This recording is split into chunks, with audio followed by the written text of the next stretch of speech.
दो बौद्ध भिक्षु जिनमें एक जवान था और एक बूढ़ा था, दोनों शाम को गांव से भिक्षा मांगकर लौट रहे थे।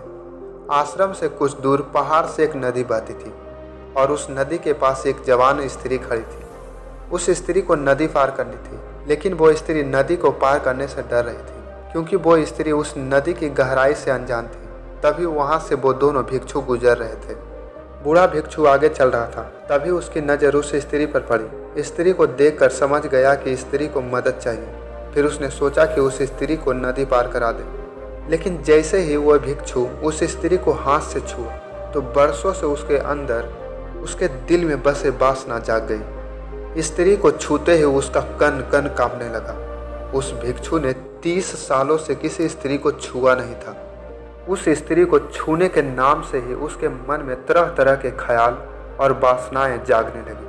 तभी उस बूढ़े भिक्षु ने सोचा कि अगर मैं इस स्त्री को नदी पार करवाता हूँ तो मेरे अंदर वासना के ख्याल आएंगे और मेरी 30 साल की साधना इस लड़की की वजह से बर्बाद हो जाएगी। ये सोचकर उसने उस स्त्री को दूर कर दिया, लेकिन तभी वो जवान भिक्षु पीछे से वहां आ पहुंचा।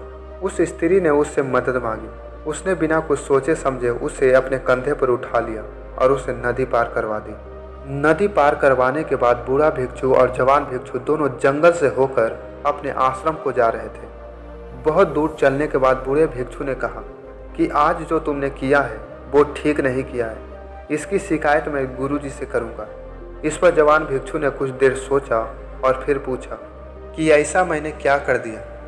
तो बूढ़ा भिक्षु ने बोला कि तुम्हें याद नहीं है, तुमने उस स्त्री को अपने कंधे पर उठाकर नदी पार करवा दी। ये सुनकर जवान भिक्षु चौंक गया। उसने बूढ़े भिक्षु से कहा, उस स्त्री को नदी पार करने के लिए किसी की मदद चाहिए थी। मैंने सिर्फ उसकी मदद की है और ये बात मैं कभी का भूल भी चुका था कि मैंने उस स्त्री को नदी पार करवाई है। लेकिन आप अभी तक उस स्त्री को अपने दिमाग में ढोकर चले जा रहे हैं। हम नदी से इतनी दूर आ चुके हैं, चलते चलते हमें 2 घंटे बीत चुके हैं और अब तक वो आपके दिमाग में बैठी हुई है। तब उसने बूढ़े भिक्षु को कहा कि किसी भी स्त्री को साधारण रूप से छूने से कुछ नहीं होता। साधना तब खराब होती है जब आपके अंदर उस स्त्री के प्रति वासना के ख्याल उपजने लगते हैं। शायद आपके साथ भी ऐसा ही हुआ है। आपने उस स्त्री को एक बार छुआ और आपके अंदर वासना का ख्याल उपजने लगे। आपने सोचा होगा कि ये स्त्री मेरे वर्षों की साधना को भंग कर देगी, लेकिन महात्मन आपके अंदर वासना के ख्याल तो उपज ही चुके थे।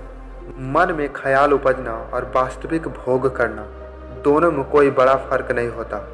जो बात मन में उठ गई उसे हुआ ही समझो, चाहे आपने फिर वो चीज़ की या नहीं। इसलिए सबसे पहले मन पर नियंत्रण जरूरी है। तो दोस्तों, कैसी लगी आपको ये कहानी कमेंट सेक्शन में बताएं और ऐसे ही मेरे साथ कहानी सुनते सुनते बहुत कुछ सीखने के लिए चैनल को सब्सक्राइब जरूर कर दें। तो आज के लिए बस इतना ही। मिलते हैं नेक्स्ट कहानी में। तब तक के लिए आप अपना और अपने परिवार का ख्याल रखें। आपका दिन शुभ हो।